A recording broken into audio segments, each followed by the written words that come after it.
स्वामी विवेकानंद को तालियां इसलिए मिली कि बाकी सब लेडीज एंड जेंटलमैन कह रहे थे। जब मैंने रिसर्च किया, मेरी लुई बर्क नाम की महिला ने 6 ग्रंथ लिखे स्वामी विवेकानंद की विदेश यात्राओं के। Swami Vivekananda in the West new discoveries इस नाम से।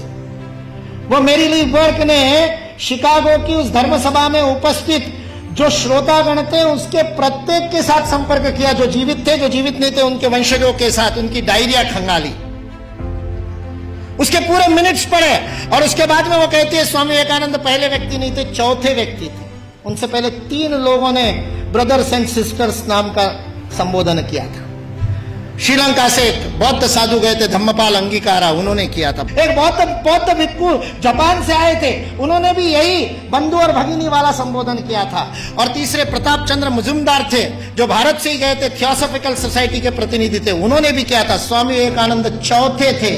उस सभागृह ने पहले 3 बार वो संबोधन सुना था, उसके बावजूद नाविन्य के कारण तालियां नहीं बजी थी 2.5 मिनट तक। उसके बावजूद 2.5 मिनट तक तालियां बजी, क्योंकि वहां खड़े हुए व्यक्ति के अंदर वह भातृत्व का, वह बंधुत्व का, वह अपनत्व का, वह आत्मीयता का, मेरा कोई है, इस प्रकार का बोध उस वाणी के माध्यम से श्रोताओं के साथ जुड़ा था।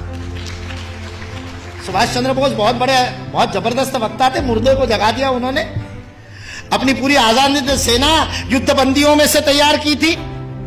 हारे हुए युद्धबंदियों के कैदियों के बीच में ऐसे प्राण फूंकते कि आजाद हिंद सेना की स्थापना हो जाए। वो सुभाष चंद्र बोस कहते हैं, आज स्वामी विवेकानंद जीवित होते तो उनके पैरों में मैं बैठा होता।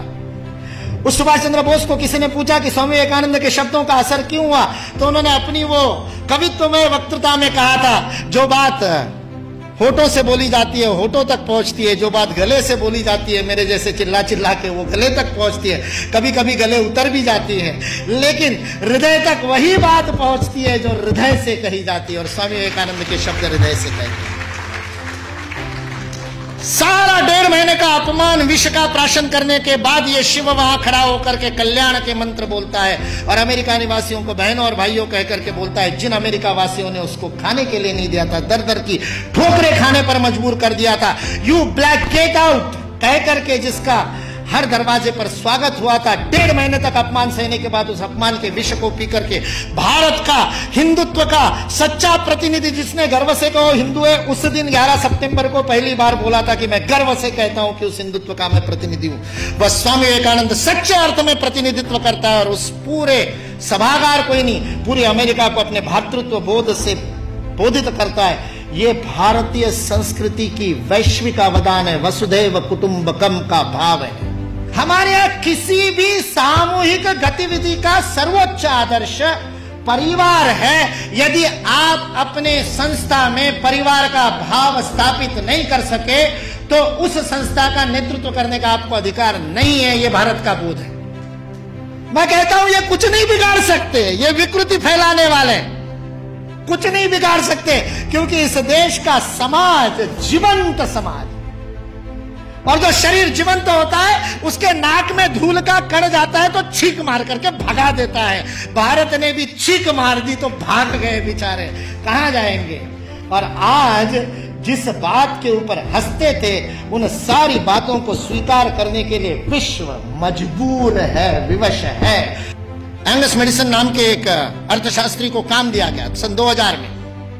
जिस कालगणना की आप दोनों ने बात की, उस कालगणना में 1000 की गिनती बड़ी महत्वपूर्ण थी, क्योंकि बाइबल में लिख दिया कि 1000 वर्ष जब पूरे हो जाएंगे तो मिलेनियम पूरा होगा। और मिलेनियम का बाइबलिकल अर्थ है कि उस दिन वापस आएगा क्राइस्ट, और उसके बाद में सबका जजमेंट होगा और सबको कौन किसने पास में बैठेगा वो तय होगा, और जिसने नहीं माना होगा उन सबको जहन्नुम में भेज दिया जाएगा।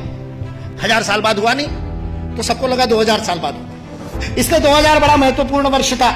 बहुत सारे सम्मेलन हुए सारी दुनिया में, और उन सम्मेलनों के बीच में दुनिया के सर्वाधिक विकसित देशों का जो संगठन है OECD, organisation for economic cooperation and development, जिसके लिए विश्व के सर्वाधिक GDP वाले पहले 7 थे, अब 15 हो गए, 16 हो गए देशों का वह संगठन था।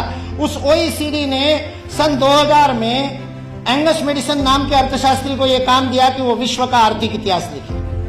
और चूंकि उनकी गणना, उनकी हिस्ट्री 0 ईस्वी से शुरू होती है, तो एंगस मेडिसन को भी काम दिया 0 ईस्वी से 2000 ईस्वी तक 2000 वर्ष का आर्थिक इतिहास लिख दीजिए।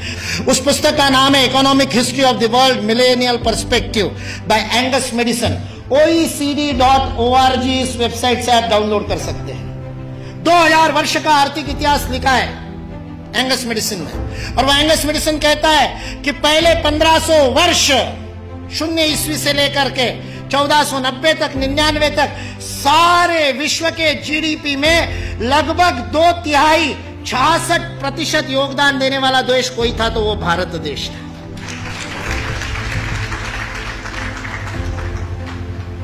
मैं सोच रहा था, इतिहास का मैं विद्यार्थी हूं, आपके जैसा इतना अध्ययन तो नहीं किया, लेकिन मैं सोच रहा था ये 1500 से क्या संबंध है। तो पता चला वास्को दी गामा 1498 में आया था और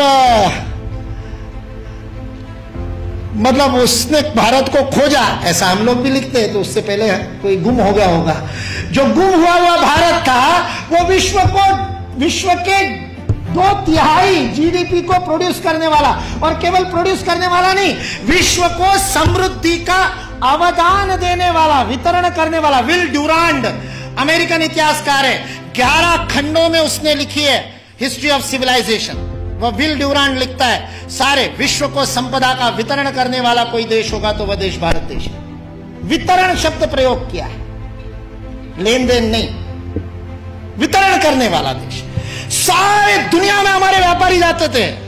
वो वास्को दी गामा को भी हमारे ये गुजरात का व्यापारी, वास्को दी गामा ने अपनी डायरी में लिखा है, वो गुजरात का व्यापारी पानी के जहाज लेकर के उसको मिला साउथ अफ्रीका में, उसको तो भारत मिला नहीं था। इसने कहा अच्छा भारत खोज रहे हैं, चलो मैं ले चलता हूं। उसको मसाले भरने थे, इससे वो कालीकट गया, इससे वास्को दी गामा को कालीकट ले गया, नहीं तो भरूच ले आता गुजरात में। फिर हमारे इतिहास वाले लिखते हैं कि वास्को दी गामा भारत को खोजता खोजता भरूच पहुंच गया। वास्को दी गामा को भारत के व्यापारी कान्हा भाई ने खोजा, मिल गया, और उसको कहते हैं भारत खोजने, चल भाई मैं दिखाता हूं, चल मेरे साथ, और साथ में ले। ये वास्को दी गामा ने अपनी डायरी में लिखा है, वो बेईमान नहीं है, उसको छिपा करके इतिहास की किताबें लिखने वाले बेईमान है।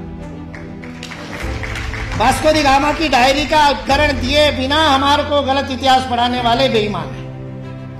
वास्को दी गामा ने तो ईमानदारी से लिखा है, उसने ये भी लिखा है कि उस कान्हा भाई के जहाज मेरे जहाजों से कई गुना अधिक प्रगत थे। 40 खेने वाले लगाने के बाद भी मेरे जहाज को उतनी गति नहीं थी जो उससे 3 गुना बड़े, 3 मंजिल वाला जिसके ऊपर डेक था, ऐसे जहाज को केवल 16 नाविक खेते थे। ऐसा कान्हा भाई का जहाज था। भारत की विज्ञान और तकनीकी की स्थिति अंग्रेज इस देश में आए तब सारे विश्व से अधिक उन्नत थी। ये अंग्रेजों में से कुछ ईमानदार इतिहासकारों ने लिख करके रखा। इसलिए जो इस गलतफहमी में है कि अंग्रेज इस देश में नहीं आते तो भारत में तो कोई विज्ञान ही नहीं होता, वो इस बात को समझ ले कि अंग्रेज इस देश में नहीं आते तो केवल भारत का ही नहीं, विश्व का विज्ञान आज है उससे अधिक प्रगत हो।